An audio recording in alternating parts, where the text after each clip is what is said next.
আসসালামু আলাইকুম, শুভ সন্ধ্যা। যে যেখান থেকে আমার ভিডিও দেখছেন সকলকে আন্তরিক অভিনন্দন, শুভেচ্ছা, ভালোবাসা। আমি মোহাম্মদ শিব্বির আহমেদ, চ্যানেল বাংলা 78 থেকে বলছি।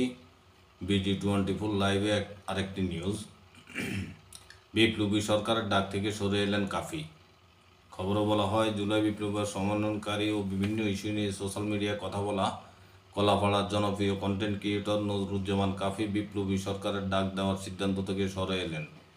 আজ বুধবার সাংবাদিকদের সঙ্গে আলাপকালে তিনি কথা জানান। কাফি বলেন, আমাদের দেওয়া 7 দিনের আলটিমেটাম শেষ হলেও কোনো সুরাহা হয়নি এবং এটা দ্রুত নিষ্পত্তি হওয়ার জন্য সিআইডিতে মামলা ট্রান্সফার করা হয়েছে।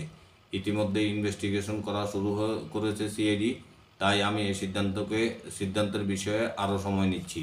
তিনি বলেন, আর মাত্র 2 দিন পর 21শে ফেব্রুয়ারি, এই দিনটিকে অনেক গুরুত্বপূর্ণ সবার কাছে, তাই আমি আপাতত সময় নিব।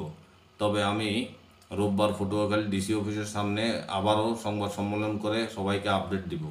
এ বিষয়ে কলাপাড়া থানার ভারপ্রাপ্ত ওসি মোহাম্মদ জুয়েল ইসলাম বলেন, কাফির বাড়িতে অগ্নিকাণ্ডের ঘটনা অজ্ঞাত আসামি করে মামলা দায়ের করা হয়েছিল।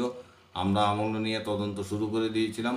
পরে তা অধিকতর ইনভেস্টিগেশনের জন্য সিআইডিতে ট্রান্সফার করা হয়েছে। আপাতত এটুকুই তথ্য আমার কাছে জানা আছে। উল্লেখ্য, জনপ্রিয় কন্টেন্ট ক্রিয়েটর নজরুজ্জামান কাফির গ্রামের বাড়ি গত 12 ফেব্রুয়ারি রাত 2:15 সময় দুর্বৃত্তদের দেওয়া আগুনে পুড়ে ছাই হয়ে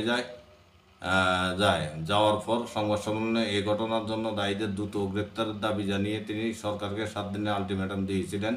সেই সময়সীমার মধ্যে গড় পুনর্নির্মাণ ও অভিযুক্তদের গ্রেপ্তার না করা হলে বিপ্লবী সরকারের ডাক দেওয়ার ঘোষণা দিয়েছিলেন। এই ছিল কাফির বক্তব্য। ভালো থাকবেন। আসসালামু আলাইকুম।